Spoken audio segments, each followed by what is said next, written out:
Good morning friends. आप सभी को बहुत अच्छा लग रहा होगा कि कंट्रोवर्सी खत्म हो गई, लेकिन कंट्रोवर्सी खत्म करने में और शुरू करने में बहुत ही फर्क है। क्योंकि कंट्रोवर्सी खत्म इसलिए की गई क्योंकि इनका फायदा अब हो गया है और पब्लिक को जितना बेवकूफ बनाना था बना लिया है। तो उसी बातों का मैं खुलासा करूंगी और अपने पॉइंट रखूंगी।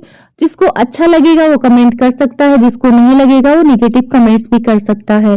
तो चलिए बात करते हैं कि ये कंट्रोवर्सी विराम कैसे हुई।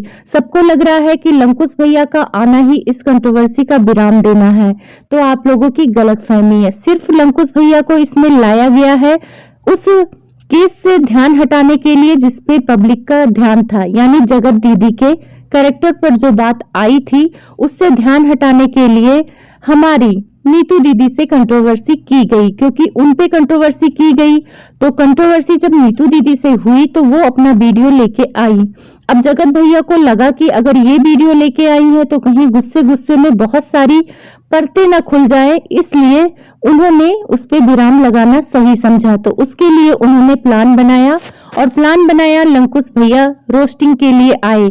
आप लोग ध्यान देना, हमारे जगत भैया ने कहा था कि ये लंकुश भैया फेक कंट्रोवर्सी करते हैं, तो ये जो सारी रोस्टिंग और ये कंट्रोवर्सी उनके साथ थी ये सारी फेक थी। क्योंकि लाइव में आप उन लोगों को साथ साथ कल देखकर आप लोग को अंदाजा लग गया होगा कि ये लोग सब मिले हैं। सब मतलब सब, यहाँ पे जगत भाभी, जगत भैया, लंकुश सब मिले हुए हैं और सब ने ऑफ कैमरा सारी चीजें क्लियर कर ली हैं। अब रिएक्शन चैनल वालों को कैसे उपयोग किया गया है, तो इसमें सबसे ज्यादा उपयोग देहरादून मॉम को किया गया है। आप लोगों को ध्यान होगा जिस दिन हमारे जगत भैया ने उनकी तारीफ की उसी दिन जगत दीदी ने उनके खिलाफ लगाया, क्योंकि ऐसा लगे कि वो दोनों एक दूसरे के से बात नहीं करते हैं, क्योंकि दोनों की सोच अलग अलग है।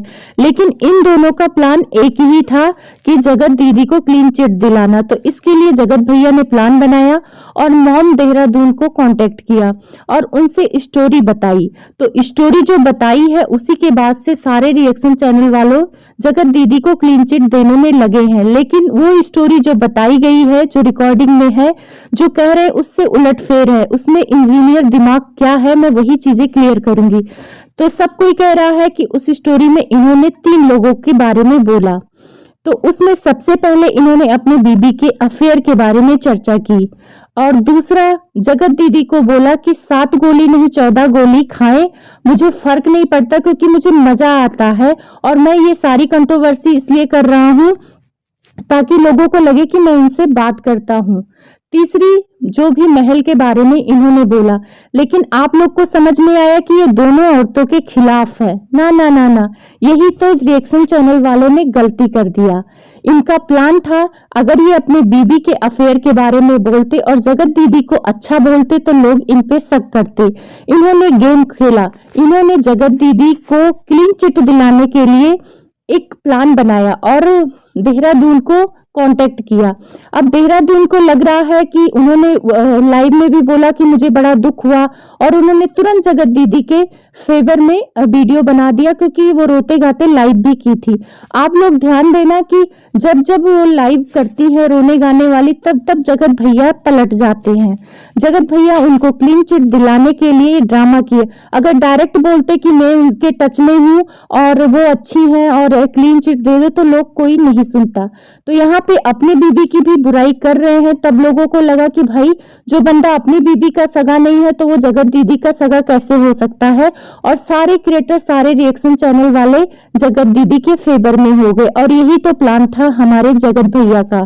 तो यहाँ पे अपनी बीबी का अफेयर बताना और जगत दीदी के बारे में गलत बोलना ये सब प्लान था।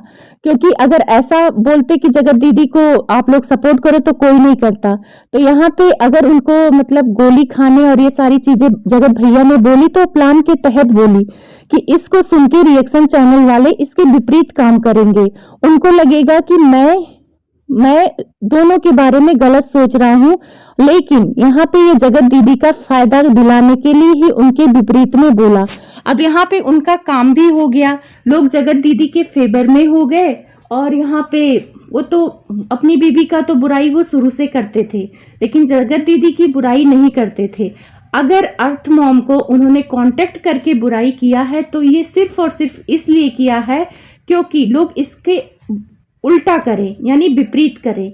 सबको ये हो जाएगा, सहानुभूति हो जाएगा कि जगत भैया उनका भी सगा नहीं है और सारे लोग उनके फेवर में वीडियो बनाने लगेंगे, तो यहाँ पे हमारे जगत दीदी को क्लीन चिट मिल जाएगी। और ये एक प्लान का हिस्सा था, नहीं तो कोई भी पति अपनी बीवी की पास्ट अफेयर या सारी चीज़ों के बारे में बात नहीं करेगा, वो भी किसी रिएक्शन चैनल वालों से तो खास तौर पे नहीं बात करेगा, क्योंकि रिएक्शन चैनल वाले बाल की खाल उधेड़ के वीडियो बना देते हैं।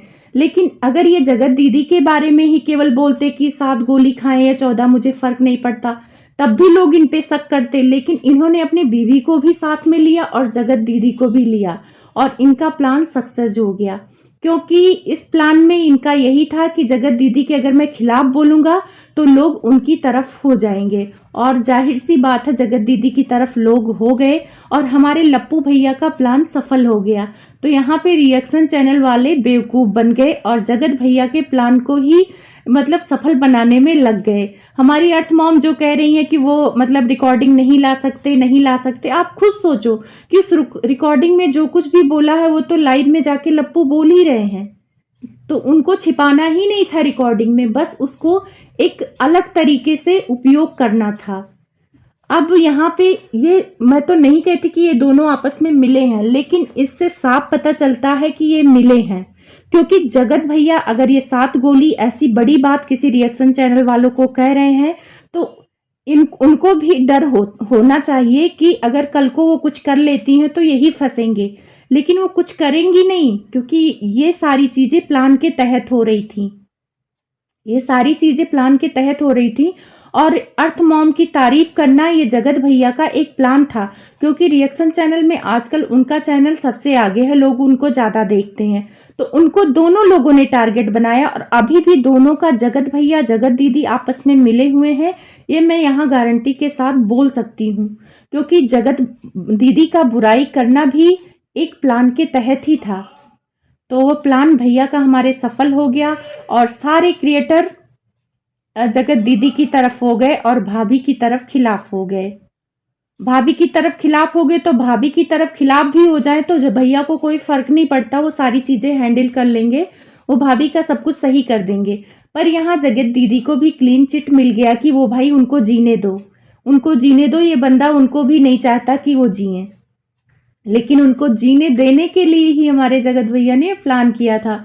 तो आप समझो, और लाइव में हमारी रिएक्शन चैनल वाली जिसको जगत भैया के भाई ने चप्पल दिखाया, उन्हीं से नॉर्मल बात कर रही हैं और सब कह रही हैं अब इस कंट्रोवर्सी में कोई वीडियो नहीं आएगी। सारे ऑफलाइन सारी चीज़ें क्लियर की गई, सब ब्लॉगर मिलके, सारे रिएक्शन चैनल जो 2-3 हैं वो मिलके ये सारी चीज़ें ऑफ कैमरा कर दिए कि भाई अब इस कंट्रोवर्सी को यहीं ख़त्म करते हैं, क्योंकि हमारी जगत दीदी को क्लीन चिट मिल गया। आप लोग ध्यान देना, जगत भैया को गालियां पब्लिक दे रही है, जबकि पब्लिक के तो वो दुश्मन है ही नहीं, दुश्मन तो जगत दीदी के थे। जगत दीदी को तो अब तक उनको जेल में करा देना चाहिए था। और ये जो लीगल करते हैं, कोई लीगल नहीं हुआ है, सिर्फ इनका प्लान है। जगत दीदी को इतना सब कुछ कहे, लेकिन जगत दीदी आके उनके खिलाफ एक शब्द भी नहीं बोली, जगत भैया को एक शब्द भी नहीं बोली, उल्टा अपने आप को बोलती थी कि मैंने कोई अपराध नहीं किया। उनका प्लान था, उनको समझाया गया था कि तुम अपनी गलती मानना भी मत। उनका भाई भी बोलता है कि मुझे कुछ नहीं पता था, सबको सब कुछ पता था। तो ये एक प्लान के तहत इस कंट्रोवर्सी को किया गया। वही मेरे को समझ में नहीं आया कि जगत दीदी को इतना उल्टा सीधा ये गालियां पड़ रही हैं और वो इस बंदे के खिलाफ एक शब्द भी नहीं बोला। जगत भैया के खिलाफ जगत दीदी ने एक शब्द नहीं बोला। इससे साफ पता चलता है कि इन दोनों आपस में मिले हुए हैं और ये सारे कंट्रोवर्सी में सबने फायदा उठाया, सबने लूटा और सबने डॉलर कमाए। तो प्लीज आप लोग बहुत ज्यादा परेशान मत होइए। और आपको वीडियो कैसी लगी कमेंट करके अपना जो भी पॉइंट ऑफ है वो रखना।